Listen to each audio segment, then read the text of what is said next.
আমাৰ উৰিয়াম যিটো নদীৰ কাষত উৰিয়াম গছ এজোপা আছিল তাৰ পৰা নাও দি পাৰ হয় সেইকাৰণে উৰিয়াম ঘাট হ'ল উৰিয়াম ঘাটৰ আজি এসপ্তাহ 10 দিনৰ আগলৈকে কিছু দুৰ্নাম আছিলে ইয়াত অবৈধ কিছু কাৰ্যকলাপ হৈছিলে ফৰেষ্টখন ধ্বংস কৰা হ'ল কিন্তু আমাৰ মাননীয় মুখ্যমন্ত্ৰী মহোদয় আমাৰ বলিষ্ঠৰ নেতৃত্ব তেখেতে আমাক হুকুম দিছিলে ফৰেষ্ট ডিপাৰ্টমেণ্টে ইতিমধ্যে এভিকশ্যন সমাপন কৰিলে আমি জিলা প্ৰশাসন আৰু পুলিচ প্ৰশাসনে তেখেতক সহায় কৰিলোঁ সকলো ইয়াৰ দল সংগঠন আপোনালোক উৰিয়াম ঘাটৰ বাসী সৰুপটাৰ বাসী গোলাঘাটবাসী অসমৰ মানুহখিনি আমাক সহায় কৰিলে সকলো সাংবাদিক বন্ধু বান্ধৱসকলে আমাক সহায় কৰিলে আজিৰ পৰা এটা নতুন শুভাৰম্ভী আৰম্ভ হওক Rengma forest reserve forest forest হৈ থাকক এখন সেউজী ধৰণী হওক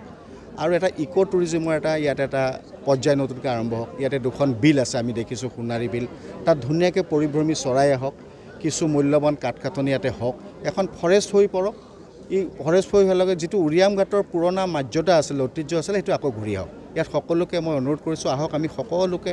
আমি মিলি এখন সুন্দৰভাৱে উৰিয়াম ঘাট গঢ়োঁ আৰু এখন ৰেংমা ফৰেষ্টখনক আমি পুনৰুজ্জীৱিত কৰোঁ কৈ আছিলোঁ যে যিসমূহ উচ্ছেদ কৰাৰ পাছত আছে সেই অঞ্চলসমূহত পুনৰ আচলতে বনানীকৰণ কৰিব লাগে আৰু ছাত্ৰ সন্থাৰ লগতে বিভিন্ন দল সংগঠনে আমি স্থানীয় ব্যক্তিসকলে দাবী জনাই অহাৰ পাছত আচলতে মাননীয় মুখ্যমন্ত্ৰীৰ লগতে বন বিভাগে আছে প্ৰথম পৰ্যায়ত আচলতে সোণাৰী বিল টোপত আচলতে তেখেতলোকে 60 হেক্টৰ ভূমিত তেখেতলোকে গছপুলি ৰোপণ যিটো কাৰ্যসূচী লৈছে তাৰ বাবে সদৌ অসম ছাত্ৰ সন্থা তথা স্থানীয় ব্যক্তি হিচাপে তেখেতলোকক আমি আদৰণি জনাইছোঁ আশা কৰিছোঁ যাতে পৰৱৰ্তী পৰ্যায়ত সময়ত যিসমূহ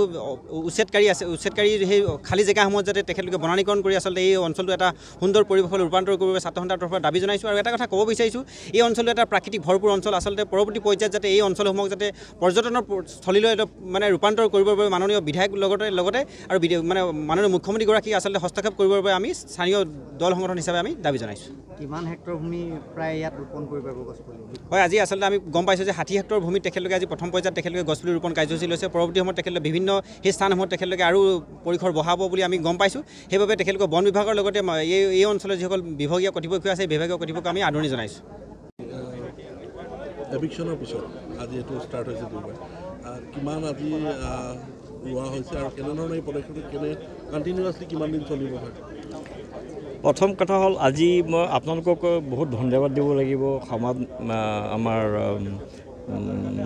মাধ্যমে আজি এইকেইদিন লাগি আছে আমাৰ লগতো আৰু আপোনালোকে উচ্ছেদৰ খুব ভাল বাতৰিও কৰিছে আৰু আজিৰ দিনটো স্পেচিয়েলি খুব ভাল লাগিছে আপোনালোক আহিছে বৃক্ষাৰোপণত আমাৰ লগত সহযোগ কৰিবলৈ আজি সঁচাকৈ খুব শুভ দিন খুব ভাল দিন আজি এনেও ৰক্ষাবন্ধন বুলি আছে সঁচাকৈ খুব ভাল দিন আৰু আজিৰ দিনা আমি মাননীয় মুখ্যমন্ত্ৰী ডক্টৰ হিমন্ত বিশ্ব শৰ্মাৰ বলিষ্ঠ নেতৃত্বৰ নিৰ্দেশত এই ৰেংমা বনাঞ্চলৰ উচ্ছেদ হোৱাৰ যিটো ভূমি তাতে আমি গছপুলি ৰোপণ কৰিবলৈ আৰম্ভ কৰিছোঁ আপোনালোকে দেখিছে এই প্ৰথম যিটো আমি ব্লক এটা বনাইছোঁ ইয়াত আমাৰ